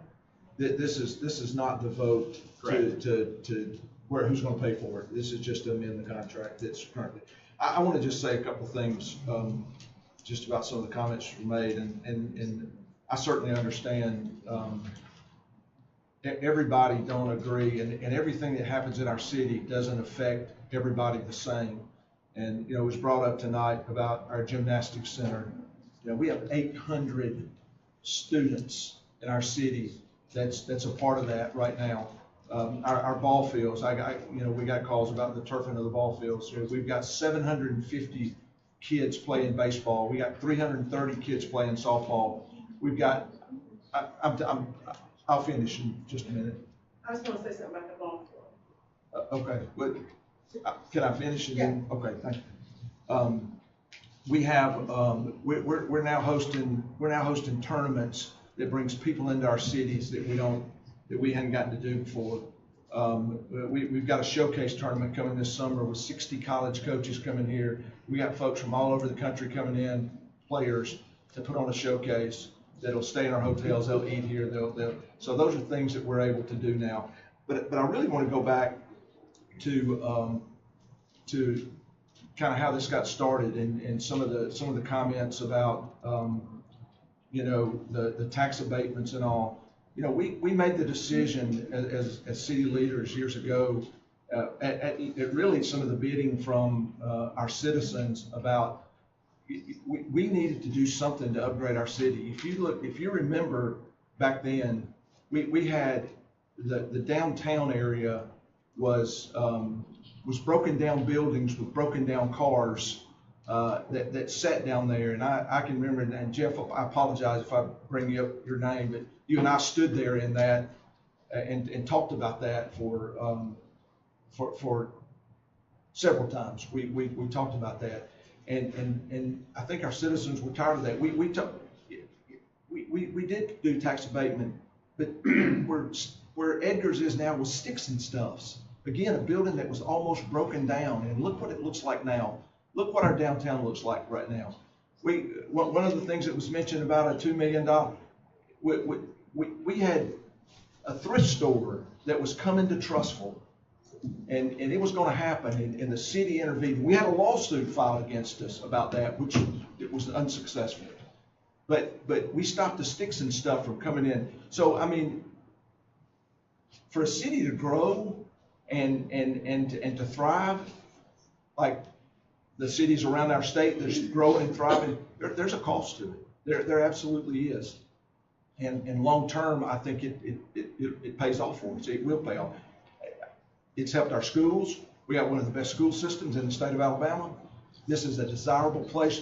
The reason so many houses are being built because people want to come live here because of what's going on here. Our young people that used to go to college and then go to Homewood and Vestavia to live are now coming back to Trussville and building houses, and big houses too, by the way, to live here and be a part of our city. I think when you look what our city looked like 15, 20 years ago and what it looks like now, I'm proud of it. I'll just tell you right now, we're not going through anything right now that any business, any city, any personal home has not gone through when you grow and things happen. It costs, and sometimes it catches up with you a little bit. But just like successful businesses do, and just like successful homes do, our city we'll get through this, and we're determined to get through it. And I'm certainly love having the downtown, the Edgars, and the places we have versus sticks and stuff and a thrift store and all of those things which we could have had, which also would have affected our school system. I also would like to add to what you said, Councilor Taylor, and Mayor as well. So according to the League of Municipalities, between the year 2000 and 2020, the city of Trussville grew 83%. So some of what we are experiencing now is playing catch up with infrastructure, playing catch up with our schools, because we rapidly grew so fast, because people do want to be here. We're like that little bedroom community that still has a cozy Main Street, which is Highway 11, which I think that's amazing we've been able to do that, and be able to provide a safe environment for our families to live in, wonderful school system, and quite honestly, a good governing system, I believe, as well. So we're playing catch up on the rapid growth that very few of us were a part of at that point in time. And I think we're managing it as well as we possibly can. So hitting a little, a deficit in our budget this year was, there again, the first time it's ever happened. But then there are other cities, and I don't like to do the comparison game, but other cities that have grown tremendously, like Helena. Well, they have, it's Helena, right? Helena has an $11 million deficit this year, 11 million. So yes, we don't want a deficit, and we are going to get through it, but we can't just stop what we're doing, because if we stop, we're going to go backwards. And if we go backwards, we're going to lose families. And if we lose families, we're going to lose our school system. So I'm very pro-forward on controlled growth of some sort, but we also can't stop being a city and being the city that we want to be, that have our students coming back, our children coming back and living here in the city that they were raised in. So thank you, Mayor, for explaining everything to us in great detail. Councilor Cook, Councilor Anderson, what do y'all? Yes, thank you, Council President. So just to reiterate what Councilor Taylor said, tonight is just a vote on this agreement, right? So I just have questions. If we could please go over the second amendment and go over the things that we've added, because I realize that it's the same contract, but we've added these amendments here. And just, I guess I should start by saying this is, I don't know. I feel like we owe an apology, or I'm just going to speak for myself. I don't speak for anybody else up here. That, you know, we did come in under what we thought we were going to bring in. That, I mean, again, like you said, first time it's ever happened. So I think, you know, I would like to personally say, you know, that I'm sorry about that. That we really do want to do what's best for Trussville. And what I want to apologize for is the decisions that we made to keep apartments out of Trussville and to try our very best to provide for the school that we thought we were going to have. But people have been very clear about the school tax. This has nothing to do with that. But I'm also extremely cognizant of it because it was my dad who was mayor when the garbage tax was taken over. So you paid for it, and then right when he came into office in 2016, it was put on right before he took office. People were paying for it, and 4 years later, everyone wanted a new school system, and I think the mayor did a great job of recapping exactly what happened with that. So this is the first time I personally, since I was elected in 2020, have been asked to vote on something that directly affects the pocketbook of people in Trussville. Everything we do affects your pocketbook. It really does. But this is the first time I've been asked to vote on something that directly affects it. So I want to make sure that the contract is correct, that we are getting the best deal. I would actually like to see a sunset clause in here so that there is a light at the end of the tunnel, because I do believe that we are taking all the steps necessary to write the budget, to end the year, you know, to plug the deficit, and to end the year with a budget that is balanced for the coming year. But I would like to see there be some sort of end to it, because I know that there's a lot of people who think, like you asked, sir, you know, when does it end? How far does it go?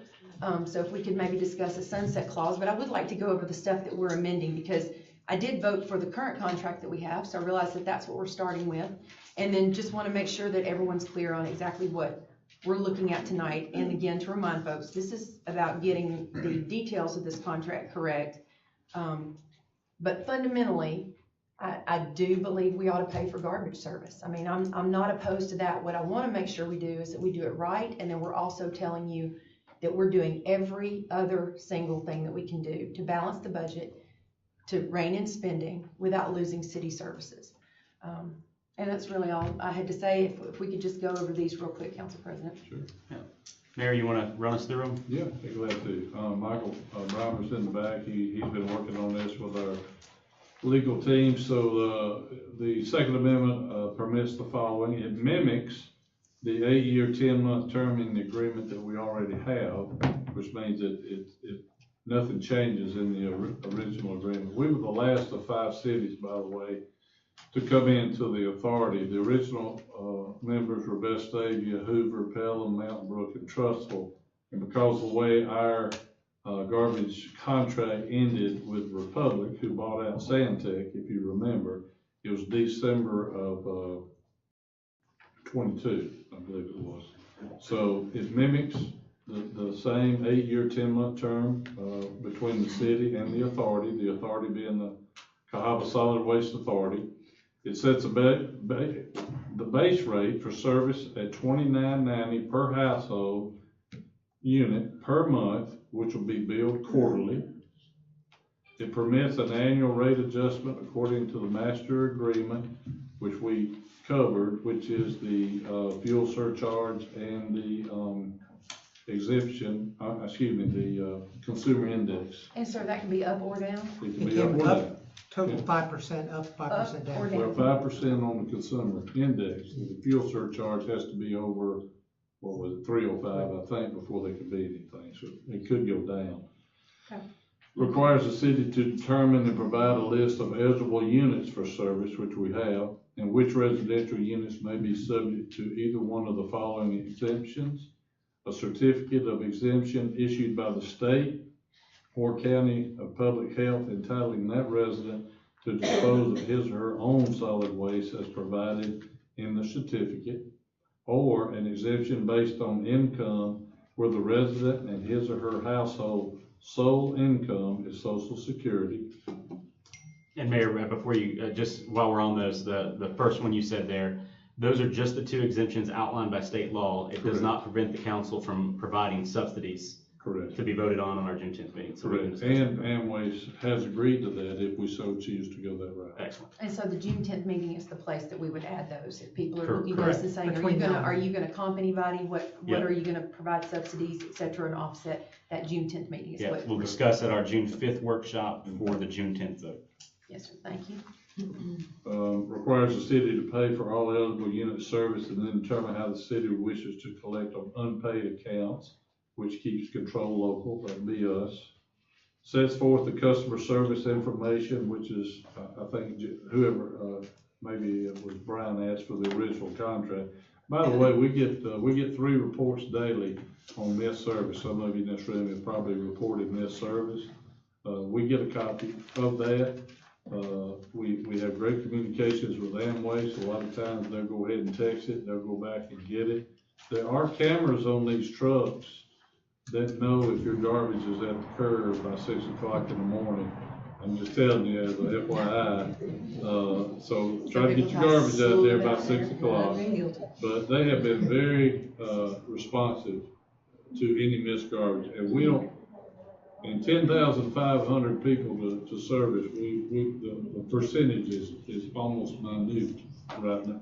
There are missed garbages in debris, don't get me wrong. Mayor, if I apologize for interrupting, if, like Brian made the suggestion, is there a back charge for any service call not answered in, 24 hours? If we were to consider that, would that also be at the June 10th meeting? Well, that's not part of this amendment. And it's not part of the original. Yeah, see, this amendment is amending the original agreement with the entire authority. The entire authority had to allow us to pursue this. We're other than Fultondale, I think Fultondale bills are on, but they can't get a party late. Okay. But when this contract, this current contract that the Cahaba Waste Authority is under expires or comes up for renewal, then they can negotiate collectively to add those in. Yeah. And they should. And the biggest customer is Hoover, obviously, and they're on top of it. Let's see, sets forth the customer service information, I said that. Sets forth the payment and billing timeline, which is quarterly. All of the parts of the December 2022 agreement between the city and the authority remain in place and in full force and effect. We have some 48 other cities that are also collecting the garbage. I'm sure there's more, but that's just the amended items and how it will change our agreement through the authority. Thank you, Mayor. And Council President, if we were to add any kind of sunset clause, when is the appropriate time to do that? June 5th, the workshop, June 10th vote. Thank you.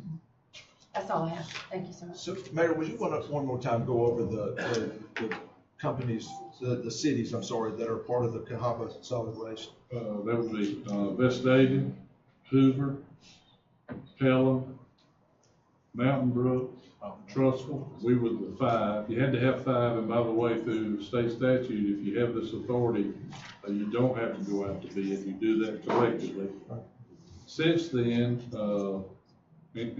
Clanton's there, Fultondale is there, Homewood just went there, Homewood, Dan lives there, Homewood had their own garbage collection, they got out of that business and joined the authority.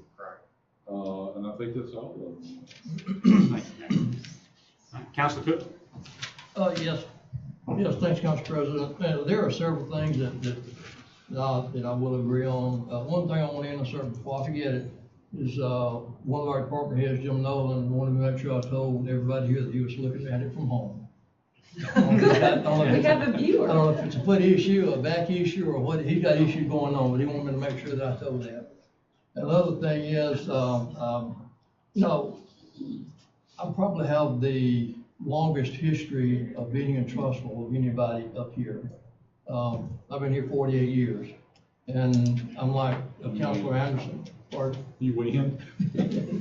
Unfortunately, like Councilor Anderson, I don't like asking people, residents, to do things that we've had provided for us before.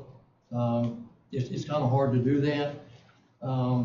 If you look at the history, like I think it was Councilor Bright said, that if we're going, maybe Councilor Taylor, if we're not thriving and growing, we're moving backwards. And you've got to make changes. And 2002 was 23 years ago. So it's kind of things that do evolve. And at that time, I think we said we were paying $500,000 a year in garbage service that we picked up there. Now it's 2.6. So there's a big change, and you have to factor in all the changes. And I'm proud to be one of the ones that will say the way we have changed, especially since I've been on the council since 2012 with Councilor Taylor, that I'm proud of the things we have accomplished. Our gymnastics center, I'm going to make a correction on that. Gymnastics center, people enrolled in the program and team membership there is close to 900 participants. I stand corrected. Yeah. So you said that? I did so. Okay, I thought I heard 800. I said 800. I stand corrected. I said 800. We'll correct you, Tom. I can. But I just want to say that, I don't like asking people to do things that I wouldn't do myself. And I do think that I would like to see a sunset clause put into this if I am going to participate in it. At this time, I'm kind of perplexed on that, and this fact of going back to the residences for things that I have helped create. I'm part of this council. Anything that we are doing now, look at me, I'm part of it. And I take no remorse or take no blame. I do take blame for anything that we're doing now. I've talked to folks over the last several days, a lot over the Memorial Day weekend, that I'm an open book, and you can ask me anything. The mayor could get mad at me and say, "Why'd you say that?" Well, because that's the way I feel, and that's the way I think I'm going to treat my citizens. I work for y'all, so anything I can tell you, I will do that. I think that it would be unfair to this council, the majority of us, to say that back 12 plus 14 months ago, we were understanding one thing financially, and we really had something else going on. And I don't know the details. If you ask me, I would have to say I don't know, because I don't know. And to me, that's up to mayor, legal counsel, and the finance committee. And, those people know, I don't know. If I asked, I'm sure they would tell me. Like liaisons to the different departments that we are, liaisons to. I trust that whatever I hear back from committees is the way it is. You know, if we're trending down, I need to hear we're trending down. That would, control how I vote or sway how I vote. You know, if we're trending down, we're gonna be spending money. If we're looking good, just keep hauling and keep going. So I think this council needs to understand that that's my position on it, and my citizens need to understand that's my position on it. Again, I've been here a long time, and I'm proud to be here, and I'll continue to be here. That's it. Thank you, Councilor Cook, and I'll wrap us up, and then we'll take a vote on this. I know we're gonna hash this out June 5th and vote on this on June 10th, but something just for consideration for y'all prior to that June meeting. I would like to see some form of subsidizing the costs for the entire community in that first year, and covering, the cost increases for the first 2 or 3 years, or whatever it is that we can work out financially. And I'm not opposed to a sunset clause in this either. So I think that all of those things are good topics of conversation, and I look forward to having that with all of you on June 5th. So with that, May I wrap up your wrap up? I mean, everybody else, let everybody else, so might as well. Well, I'm like Mr. Mitchell, I'm gonna, something that last minute. If we're gonna do those things, should we do those things, before we vote? Or vote on it contingent upon those things happening, or how do we do that? This is just for the amendment to the contract. It doesn't lock us in anything binding. So we can still change the contract even though we're voting on it? Yes. Absolutely. Well, it wouldn't change the contracts. It just provides the city to be the mechanism to subsidize and pay for certain categories. So, but the contract would not change. It just allows us to cover those costs. Does that make sense? No. So go ahead. Fair enough. All right. I'm slow. What y'all about? We have a motion and a second. All those in favor? Aye. Any opposed? No. All right. There's nothing else on the agenda. I'll entertain a motion to adjourn. So moved.